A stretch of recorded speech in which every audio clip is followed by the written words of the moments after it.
ម្ហូបមួយមុខនេះមើលទៅសាមញ្ញទេពុកម៉ែបងប្អូនបាទក៏ប៉ុន្តែបើសិនជាពុកម៉ែបងប្អូនអត់ដឹងពីរបៀបធ្វើក៏ដូចជាតិចនិចនៅក្នុងការធ្វើម្ហូបនេះទេបាទរសជាតិមិនដឹងថាទៅណាទៅណីទេបាទអញ្ចឹងថ្ងៃនេះខ្ញុំនឹងចែករំលែកពុកម៉ែបងប្អូនពីរបៀបធ្វើទាំងអស់គ្នាហើយសម្រាប់មុខម្ហូបស្ងោរស្ពៃត្រីឆ្លាតនេះពុកម៉ែបងប្អូនបាទងាយនៅក្នុងការធ្វើមែនទែនបាទពុកម៉ែបងប្អូនដាំទឹកឲ្យពុះទៅបាទហើយបង់ខ្ទឹមបាទក៏មានគល់ខ្ទឹមឬក៏មើមខ្ទឹមហ្នឹងយើងដំពី3ក្រពើណាយើងដំវាចូលទៅ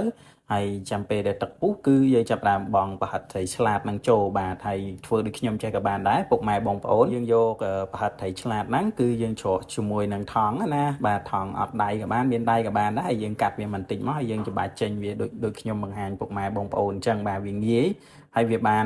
ទំហំប៉ុនគ្នាល្អបាទពេលដែលយើងស្ងោរឆ្អិនទៅប្រហិតរបស់យើងនឹងវាឡើងមកបាទគឺថាទំហំប៉ុនគ្នាល្អណាស់ពុកម៉ែបងប្អូនបាទហើយអត់ពិបាកច្បាច់ងាយនៅក្នុងការធ្វើទេធ្វើរបៀបនេះពុកម៉ែបងប្អូនអាចសាករបៀបនឹងបានហើយយើងគ្រាន់តែបន្តស្ងោរប្រហិតត្រីឆ្លាតរបស់យើងហ្នឹងឲ្យវាឆ្អិនទៅពេលដែលវាឆ្អិនគឺវាដែតឡើងមកឲ្យពុកម៉ែបងប្អូនបាទហើយសាច់របស់វាស្វិតល្អណាស់ហើយពុកម៉ែបងប្អូនដឹងពីរបៀបវាយប្រហិតត្រីឆ្លាតធ្វើម៉េចឲ្យវាឡើងល្អហើយសាច់របស់វាស្វិតហើយមានរសជាតិឆ្ងាញ់បាទអាចចែករំលែកនៅក្នុង comment ខាងក្រោមវីដេអូនេះបានបាទឥឡូវខ្ញុំចាប់ផ្ដើមដាក់គ្រឿងទេសចូលហើយបាទមានប៊ីចេងស្ករអំបិលម្សៅស៊ុបខ្នុរបន្តិចទឹកត្រីបន្តិចហើយបន្ថែមម្រេចបន្តិចទៀតទៅណាពុកម៉ែបងប្អូនតាមពិតទៅម្រេចគឺយើងដាក់នៅក្នុងប្រហិតត្រីឆ្លាតហើយក៏ប៉ុន្តែយើងបន្ថែមតិចទៀតទៅ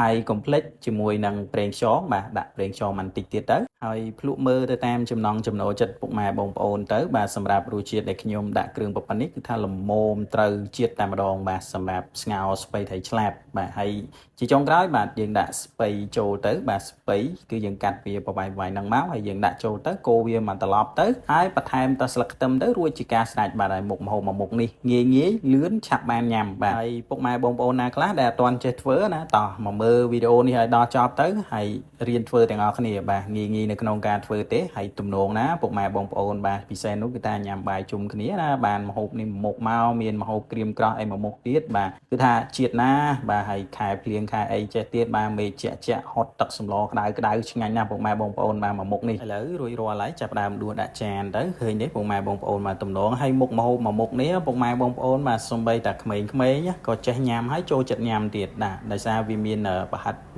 ត្រីឆ្លាតហើយនឹងបន្លែបៃតងហើយយើងបានទឹកសម្លគ្រាន់ស្រូបបាយឲ្យក្មេងញ៉ាំអញ្ចឹងណាបាទហើយមួយមុខនេះគឺថាពិសេសមែនទែនពុកម៉ែបងប្អូនអាចធ្វើឲ្យកូនញ៉ាំបានហើយវីដេអូមានតែប៉ុណ្្នឹងទេបាទអរគុណពុកម៉ែបងប្អូនមែនទែនបាទចូលចិត្ត share មួយផងអរគុណជួបគ្នាវីដេអូក្រោយទៀត